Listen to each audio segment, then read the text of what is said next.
अस्सलामुअलैकुम। Disease of पिना को कंटिन्यू करते हुए इस वीडियो में हम इन्फ्लेमेटरी डिसऑर्डर्स पढ़ेंगे। पीछे हम ट्रॉमेटिक एंड कंजेनाइटल डिसऑर्डर्स पढ़ चुके हैं। इन्फ्लेमेटरी डिसऑर्डर्स में सबसे इंपॉर्टेंट और सबसे फर्स्ट आ जाता है पेरिकॉन्ड्राइटिस, दैट इज इन्फ्लेमेशन या infection of the tissue covering the cartilage of the पिना। ये क्यों होता है? सेकेंडरी टू लैसिरेशन, हेमाटोमा या सर्जिकल एक्सीजन हो सकता है, यानी कोई भी ट्रॉमेटिक इंजरी हुई उसकी वजह से या सर्जिकल एक्सीजन की वजह से होगा। पैथोजेंस कौन से होते हैं? दो पैथोजेंस होते हैं, या तो स्यूडोमोनास होता है या फिर मिक्स्ड फ्लोरा भी हो सकता है। क्लिनिकल फीचर्स इसमें क्या होते हैं? रेड हॉट पेनफुल पिना होगा, कि इतना पेनफुल होगा कि पेशेंट आपको हाथ भी नहीं लगाने देगा, और एब्सेंस भी डेवलप हो सकता है between the cartilage and the perichondrium with necrosis of cartilage. Treatment की बात की जाए, क्योंकि ये एक इन्फेक्शन है तो इसमें हम सिस्टमिक एंटीबायोटिक्स देते हैं और local application of the 4% aluminium acetate compressors करते हैं।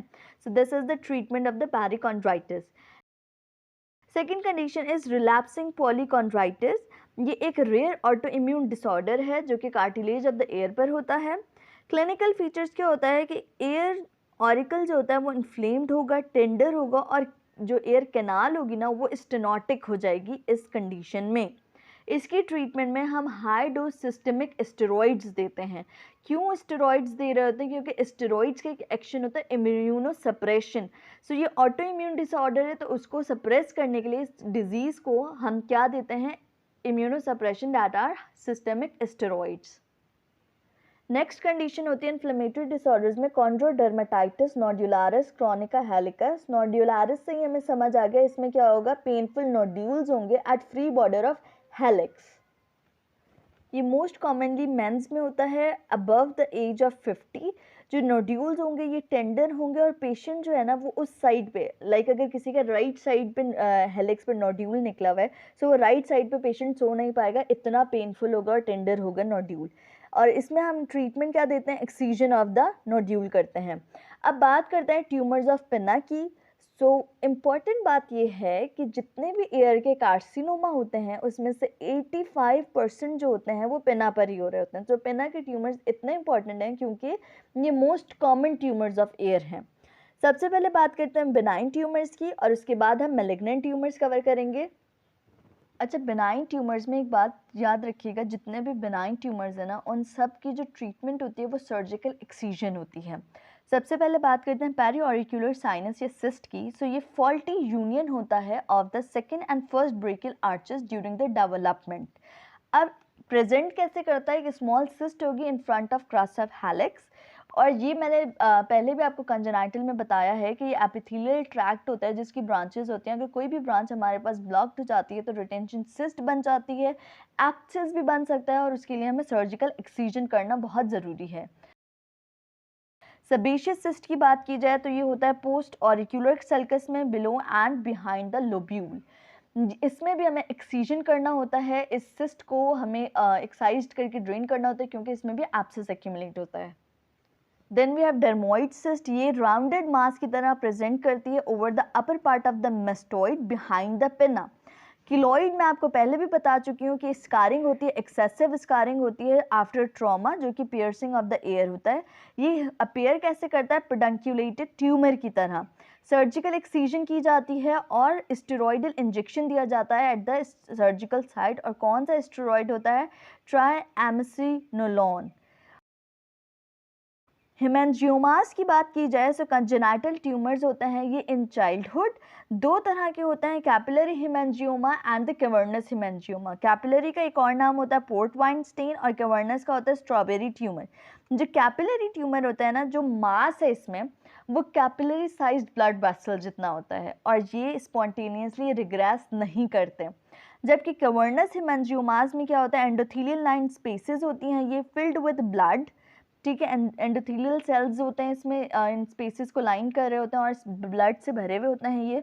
और ये फर्स्ट ईयर ऑफ लाइफ में तो बढ़ रहे होते हैं in size, but after that ये हमारे पास रिग्रेस होते हैं और बाय द ईयर ऑफ 5 ये कंप्लीटली डिसअपेयर हो जाते हैं। Next benign condition is papilloma या वर्ट। ये टफ्टेड ग्रोथ होती है या फ्लैट ग्रे प्लैग भी हो सकते हैं। वायरल इन ओरिजिन होते हैं। Surgical excision is their treatment. Cutaneous horns क्या होते हैं, ये पैपिलोमा की ही एक फॉर्म होती है जो कि हॉर्न शेप ट्यूमर की तरह प्रेजेंट करते हैं, अपने नाम से ही वो बता रहे हैं हॉर्न शेप ट्यूमर, जिसमें रिम नज़र आती है at helix, rim at helix in elders. Surgical excision is again the treatment. Keratoacanthoma की बात की जाए तो ये हमारे पास रेज्ड नोड्यूल्स होते हैं जो कि रैपिडली ग्रोइंग होती है और इनकी रिग्रेशन बहुत स्लो होती है, और अगर रिग्रेस्ड हो भी जाए तब भी स्कार ज़रूर वो छोड़ते हैं, and this is also treated by surgical excision. Last benign tumour we have is neurofibroma. ये non tender film nodular swelling होती है, टेंडर नहीं होता।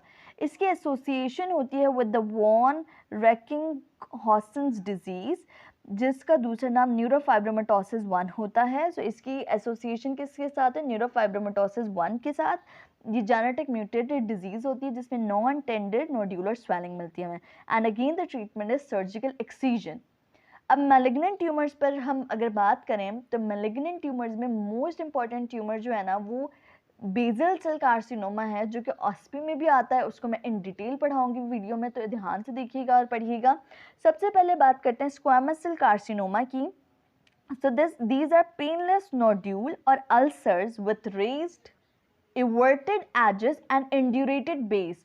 इवर्टेड एजेस का क्या मतलब है, इस तरीके से बाहर की तरफ होंगे, और जो इंड्यूरेटेड बेस होगी कि मतलब वो अंदर की सारी लेयर्स को अंदर तक जा रही होगी, इतना मतलब डीप अल्सर बनेगा इसमें या नोड्यूल बनेगा। जेंडर की बात की जाए तो मेल्स में कॉमन होता है, एज की बात की जाए तो 50 ईयर्स में, और साइट इसकी हेलिक्स होती है। अब एक इम्पॉर्टेंट बात आपको यहाँ पे मैं बताऊँ कि ये जो हमारे पास स्क्वामस सेल कार्सिनोमा होता है ये फेयर कॉम्प्लेक्शन मेल्स में ज़्यादा कॉमन होता है, और ऐसे मेल्स जिनका prolonged exposure to the sunlight हो उनमें भी ज़्यादा कॉमन होता है। तो दो रिस्क फैक्टर्स इसके क्या हैं कि fair complexion and prolonged exposure to the sunlight. Treatment की बात की जाए तो अगर हमारे पास स्मॉल लीजन है तो हम लोकली ही एक्साइज कर देंगे, अगर लार्ज लीजन है और लिम्फ नोड्स में मेटास्टेसाइज भी हो रहा है तो टोटल एम्प्यूटेशन ऑफ द पिना करेंगे with in block removal of the parotid and cervical lymph nodes. In lymph nodes को हमने क्यों रिमूव किया, because of the metastasis. Now coming towards the basal cell carcinoma, a very important carcinoma according to the exam point of view. It is nodule with central crust, removal of which result in bleeding, and ulcers has red or beaded edges. ये nodules होते हैं जिसमें crusting हुई हुई होती है और जब इन्हें रिमूव किया जाता है तो ब्लीडिंग होती है। जेंडर अगेन मेल्स में कॉमन है, एज मोर देन 50s में कॉमन है, साइट इसकी दो होती हैं, हेलिक्स और ट्रैगस। और हेलिक्स और ट्रैगस ही क्यों, because it is more common in skin bearing, hair bearing skins जो होती हैं जहाँ पे बाल हों वहाँ पर। एटियोलॉजी की बात की जाए तो ये कॉमन है उन एरियाज़ में जहाँ पे एक्सपोजर टू द सनलाइट ज़्यादा होती है। क्यों, क्योंकि जो अल्ट्रा वायलेंट रेडिएशंस होती हैं ना ये म्यूटेशन इन द जीन्स कर रही होती हैं। क्लिनिकल फीचर्स में हमें मिलता है डफनेस, ब्लड स्टेन डिस्चार्ज, जैसे मैंने बताया जो अल्सर्स होते हैं वो ब्लीडिंग कर रहे होते हैं, एयर एक्ट and swelling. Diagnosis, very importantly जो डायग्नोसिस होती है वो 3 तरीके से हो सकती है। Number 1 punch biopsy from the mass, ये याद रखिएगा बीसीक्यू और ऑस्पी दोनों में पूछा जाता है, punch biopsy of the mass. Number 2 is cytology of discharge, जिसमें हमें क्या मिलेगा, मैलिग्नेंट सेल्स मिलेंगे। और number 3 is radiology, CT scan या एमआरआई, जिसमें हम एक्सटेंशन ऑफ डिजीज़ को डिटेक्ट कर सकते हैं।